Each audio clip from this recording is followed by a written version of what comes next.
Class 9th के सभी विद्यार्थियों, आज अपन एक बेहतरीन सा एक मॉडल पेपर सोल्व करेंगे जो कि आपको परीक्षा हाल में अच्छे नंबर दिलाएगा।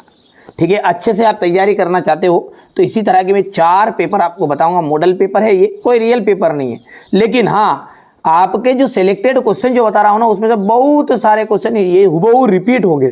ठीक है, यदि एक ही वीडियो को आप अच्छे से सोल्व करोगे तो 30 से 40 नंबर की जवाबदारी है। चलिए तो देर क्यों कर रहे हैं, अपन फटाफट से शुरू करते हैं। पहला है आपका लता शब्द से सप्तमी विभक्ति बहुवचन से रूपम भविष्यति, यानी लता शब्द का आपको सप्तमी विभक्ति का बहुवचन बताना है। लता सु एकदम राइट रहेगा।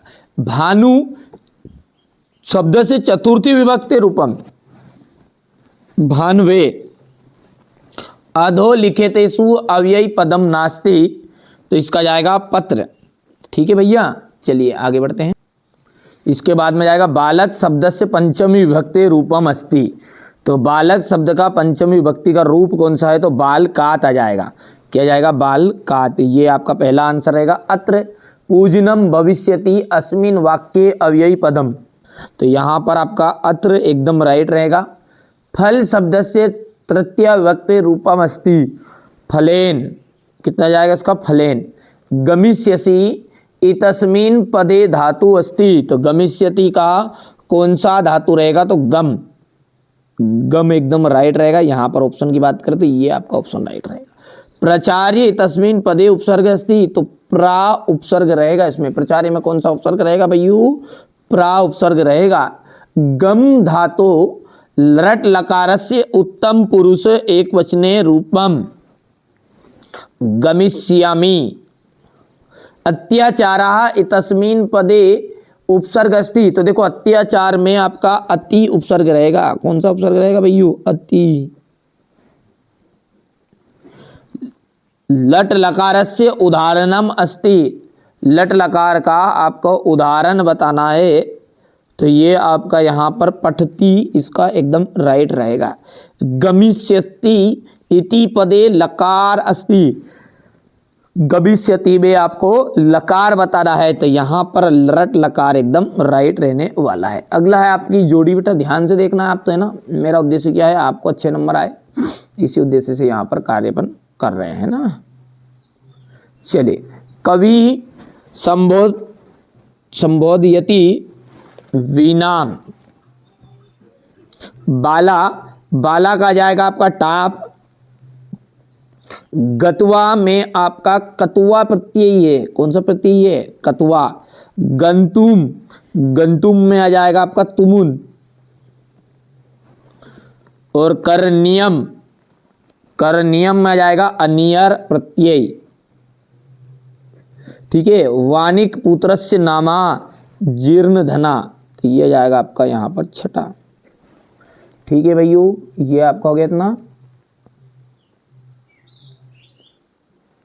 चलिए इसके बाद में अपन आगे की बात करेंगे, तो यहाँ पर हम आगे देखते हैं और इसको ध्यान से यहाँ से अपन समझते हैं। ये आपका क्या जाएगा, एक पदेन उत्तरम। थोड़ा सा बड़ा कर ले ताकि साफ साफ नजर आ जाएगा, है ना। सूर्यास्तः इतस्य विलोम पदम भवति, सूर्यास्त का विलोम पद कौन सा है, सूर्यास्त का जाएगा सूर्योदय।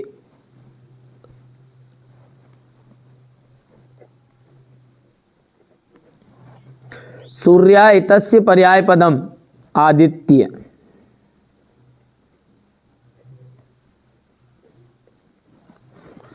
शिव इतस्य पर्याय पदम, देखो शिव का पर्याय क्या है, महेश।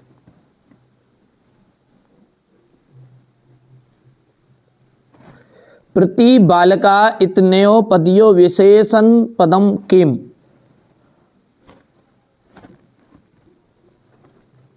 प्रति इसमें विशेषणम है।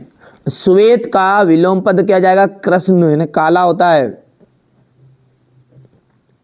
प्राचीनतम का विलोम पद क्या है, नवीनम। हो गया इतना। तो आइए बिना किसी देरी के अपन निबंध और अवकाश दोनों को अच्छे से कवर करते हैं। संस्कृत भाषा अस्माकं देशस्य प्राचीनतमा भाषा अस्ति। देखो संस्कृत भाषा अस्माकम का मतलब क्या होता है, हमारे देश की। तो मीनिंग क्या बना आपका, संस्कृत भाषा हमारे देश की प्राचीनतमा भाषा अस्ति, पुरानी भाषा है, पुराने जमाने की भाषा है। प्राचीन काले, पुराने समय से ही। सर्वे का मतलब होता है सभी, सर्वे मतलब क्या होता है, सभी। भारतीय यानी भारतीय, और एव का मतलब होता है ही, क्या होता है, ही। एक एक चीजों को ध्यान से समझो आप। तो प्राचीन काले सर्वे एव भारतीय, प्राचीन काल में सभी भारतीय ही संस्कृत भाषाया, संस्कृत भाषा का एव ही व्यवहारम कुर्वन्ति स्म। स्म का मतलब करते, इसका मतलब स्म मतलब थे, और कुर्वन्ति मतलब करते थे। ठीक है, तो क्या बना लाइन का अर्थ कि प्राचीन काल में सभी भारतीय ही संस्कृत भाषा का व्यवहार करते थे। यानी हम जो बोल रहे हैं, अपन जो बोल रहे हैं, अभी आज किस में बोल रहे हैं, हिंदी लैंग्वेज में बोल रहे हैं। इसी तरह पुराने जमाने में लोग व्यवहार की भाषा जो थी वो क्या थी, संस्कृत थी। 2 लाइन समझ में आई तो हाँ करो, ध्यान से समझो। मेरा उद्देश्य ये है कि आपको एक एक चीजें क्लियर हो। ठीक है, कालांतरे, कालांतरे का मीन्स होता है समय के साथ। कालांतरे का मतलब होगा समय के साथ। विविधा यानी कि विविध, प्रांतीय राज्य, भाषा प्रचलिता अवन, समय के साथ विभिन्न प्रांत की भाषा प्रचलित हुई। जैसे आपकी पंजाबी हुई, सिंधी हुई, गुजराती हुई, तेलुगु हुई, ये सब भाषाएं प्रचलित हुई। किंतु संस्कृतस्य महत्वम, संस्कृतस्य, जिसमें ये आधा सा और या रहता ना, इसका मतलब होता है का, की, के। यानी जैसी जरूरत बोले जैसे बोलते ना राम की, रामस्य, रामस्य भ्राता, राम का भाई, और सीता सखा, यह सॉरी हाँ तो सखी, तो ये सीता की सहेली। तो इस तरह से काकी के निकलता है मतलब किसका, आधा सा और या का, यानी सिया का। तो किंतु संस्कृतस्य महत्तम अज्ञपि, अज्ञपि का मतलब होता है आज भी। इसमें 2 वर्ड जुड़ा है, अज्ञ धन अपि, अज्ञपि ना आज भी, अचूर्णम वर्तते, आज भी क्या है, दुर्लभ है। समझ में आ रहा तो हाँ करो। ठीक है, वरना अभी वीडियो छोड़ के चले जाओ, क्योंकि देखिए संस्कृत का स्क्रीनशॉट तो आप ले लोगे, लेकिन समझना बड़ी चीज है।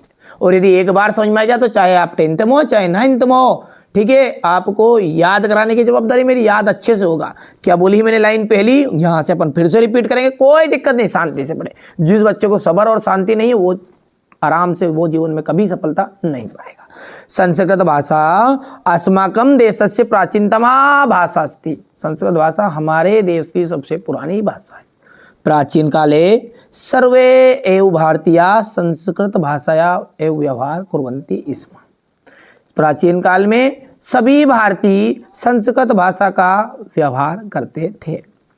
कालांतरे समय के साथ विविधा प्रांतीय भाषा प्रचलिता अभवन्, समय के साथ विभिन्न प्रांत की भाषा प्रचलित हुई, किंतु संस्कृत महत्वम अज्ञपि अक्षुण्णम वर्तते, और संस्कृत भाषा का महत्व आज भी दुर्लभ है। सर्वे प्राचीन ग्रंथा, सारे प्राचीन ग्रंथ, चत्वारो वेदस्य, चारों वेद संस्कृत भाषायामेव सन्ति, सभी प्राचीन ग्रंथ, चारों वेद संस्कृत भाषा में ही है। संस्कृत भाषा भारत राष्ट्र से एकतया आधार अस्ति, संस्कृत भाषा क्या है, भारत राष्ट्र की एकता का आधार है। आगे बढ़ते हैं। संस्कृत भाषाया, ये आपको यहां से नहीं करना है ना बेटा, ये अब 4 नंबर में आता तो ये यहां से यहां तक आपको नहीं करना है। ये मैंने जो टिक मार्क किया इसको आपको लाइन को कट कर देना, यहां से पढ़ेंगे। संस्कृत भाषाया स्वरूपेण रूपम पूर्ण रूपेण वैज्ञानिक अस्ति, संस्कृत भाषा क्या है, पूर्ण रूप से वैज्ञानिक पद है। बस इतना सा ये वर्ड आपको चाहो तो लिख सकते हैं, इतना सा आपको ये लिखना है। मैं यहाँ पे निशान लगा, ऊपर का हो गया, इतना लिख दिया, फिर बस इन सबको मारो गोली, क्योंकि 4 नंबर में हमको खास खास चीज़ें लिखनी है केवल। आगे बढ़ेंगे तो यहाँ से अपने को पढ़ना है। संस्कृत भाषेन भारतस्य प्राणभूता भाषा अस्ति, संस्कृत भाषा ही भारत राष्ट्र की क्या है, प्राण भूता, यानी कि क्या है, आपकी प्राणवायु की तरह भाषा है। राष्ट्रस्य एकम च साध्यति, ये राष्ट्र को एक बंधन में पिरो के रखती है। ठीक है भैया, बस इतना आपको कर लेना, बस इतना ही बहुत है, ज़्यादा लंबा चौड़ा आपको लिखने की ज़रूरत नहीं, ये आपको लिखना है। ठीक है, मैं बता रहा हूँ, और यहाँ से ये लाइन लिखनी है, और बाकी ये देखिए यहाँ से तो आपको यहाँ तक लिखना है। पहली चीज़ समझ में आ गया, ऊपर से कर लो कंप्लीट इतना अस्थि तक। अस्थि के बाद में एक लाइन यहाँ से उठा के लिख लेना है ये, और फिर डायरेक्टली यहाँ से कूद के एक लाइन कर लेना है। ठीक है, हमारे बच्चों को अच्छे नंबर आए, बस इसी उद्देश्य से मैं कार्य कर रहा हूँ। तो ये मैंने आपको संस्कृत भाषा का महत्व बता दिया है। एक और कालिदास का कर लेना, बस दोनों के अलावा आपको कोई सी चीज़ करने की जरूरत नहीं। वैसे महाकवि कालिदासा मम प्रिय कवि अस्ति, महाकवि कालिदास, मम मतलब होता मेरे, प्रिय कवि है। महाकवि कालिदास क्या है, मेरे प्रिय कवि है। सा संस्कृत भाषाया, वहाँ संस्कृत भाषा श्रेष्ठतम कवि अस्ति, वो श्रेष्ठ कवि है किसके, संस्कृत भाषा के। ठीक है, यादृशा रस प्रवाह कालिदासस्य काव्येषु विद्यते तादृशा अन्यत्र नास्ति। ठीक है, और सा कुल कवि कुल शिरोमणि अस्ति, वो क्या है, कवि कुल शिरोमणि है। कालिदासेन त्रिनाटिकानि, इनका नाम आपको नहीं करना, ये चीज़ें मत बताओ भले, आपको कोई जरूरी थोड़ी, इसमें पूछा थोड़ी ये बताओ नाम, तो आपको क्या करना है, ये लाइन नहीं करनी। क्या लिखोगे, कालिदासेन त्रिनाटिकानि द्वे महाकाव्ये, दो महाकाव्य, द्वे गीति काव्ये चा रचितानि, बस ये भीतर का डब्बा डब्बा वाला अपने को नहीं करना है। ठीक है, बोलो लाइन बोलो फिर से, कालिदासेन त्रिनाटिकानि, तीन नाटक, द्वे महाकाव्य, दो महाकाव्य, और द्वे गीते काव्य, चा रचितानि। कालिदासस्य लोकप्रियताया कारणम तस्य प्रसाद गुणयुक्ता ललिता शैली अस्ति। कालिदासस्य प्रकृति चित्रणम अतीव रमणीय अस्ति, कालिदास का जो प्रकृति चित्रण है वो अति रमणीय है। बस इतना हो गया, यहाँ तक इतना कर लोगे। इसके बाद में अपन एक लाइन और यहाँ से यहाँ तक कर लेंगे। ठीक है भैया, बस ये एक लाइन यहाँ से यहाँ तक कर लो। आप बहुत इतनी ज़्यादा बड़ा लंबा चौड़ा नहीं लिखना अपने को। चलो यहाँ तक तो लिख देना, ये हो गया इतना, और अंत में लिख देना बस यही बहुत है। यहाँ तक कर देना है ना भैया। और चरित्र चित्र कालिदास ने पटु अस्ति, ये ऐसा करोगे तो आप बढ़िया रहेगा। और भी कि यहाँ से तो यहीं तक लिख देना, और बीच वाले लाइन एक लाइन क्या हटाओ इसमें, वो भी कर लेना। बढ़िया से कंप्लीट करो आप तो, है ना। देखिए पहले अपने को प्रतिष्ठया मान लिखना है। मान्य प्राचार्य महोदय, शासकीय उच्चतर माध्यमिक विद्यालय इंदौर नगरम, जो भी आपका क्षेत्र है, खड़ी नगरम, मध्य प्रदेश नगरम, कौन सा मध्य प्रदेश तो राज्य है, जैसे जो भी अपने गांव का क्षेत्र का नाम वो लिख देना। ठीक है, विषय, इस विषय को उठा के यहाँ पे लिखना है आपको। विषय छात्रवृत्ति निमित्तम आवेदनम पत्र। महोदय सविनयम निवेदयामि, सविनय निवेदन है, यत का मतलब क्या कि मम जनकस्य, मम जनकस्य ने मेरे पिताजी की, सिया का मतलब होता है की बेटा, की क्या होता है की, मेरे पिताजी की आर्थिक स्थिति सम्यक नास्ति, अस्ति का मतलब होता है, नास्ति का मतलब होता नहीं है। मेरे पिताजी की जो आर्थिक स्थिति है वो अच्छी नहीं है। सा है ना, वहाँ मम शिक्षार्थ प्रतिमासम शुल्कम, वहाँ मेरे शिक्षा का हर महीने का खर्च दातुम असमर्था अस्ति, वो मेरे हर महीने का जो शुल्क है वो देने में असमर्थ है। लेकिन 50,000 का मोबाइल, 20,000 का मोबाइल हमको दिलाने में समर्थ है। ठीक है, कहने का मतलब ये है कि भाई साहब बस जब इस चीज़ के लिए मांगो तो ठीक है भैया, और बाकी जगह तो पैसे ऐसे हरपट उड़ाड़ेंगे साहब जने के पानी की तरह है। ठीक है, अभी दिवाली आएगी, कई की चीज़ आएगी ना, जैसे भी होली आएगा, शादी ब्याह आएगा, 2-2, 3-3 हज़ार के कपड़े लेंगे साहब, ये लेंगे, जूता लेंगे, मोजा लेंगे, फटीचर तो हो ही सही नहीं। और फिर चलो ठीक है, ये चीज़ छोड़ो, यहाँ आप देखो अपना काम की चीज़ देखो। छात्रवृत्ति आवेदनम पत्रम, ठीक है, तो सविनय निवेदनम यामी यत मम जनक से आर्थिक स्थिति सम्यक नस्ति, मेरे पिताजी की आर्थिक स्थिति अच्छी नहीं है, वहाँ मेरी शिक्षा का हर महीने का शुल्क देने में असमर्थ है। अतः श्रीमंता महाम छात्रवृत्ति दापयन्तु इति प्रार्थे, अतः वो मुझे छात्रवृत्ति देने की कृपा करें। भवन्ताम शिष्या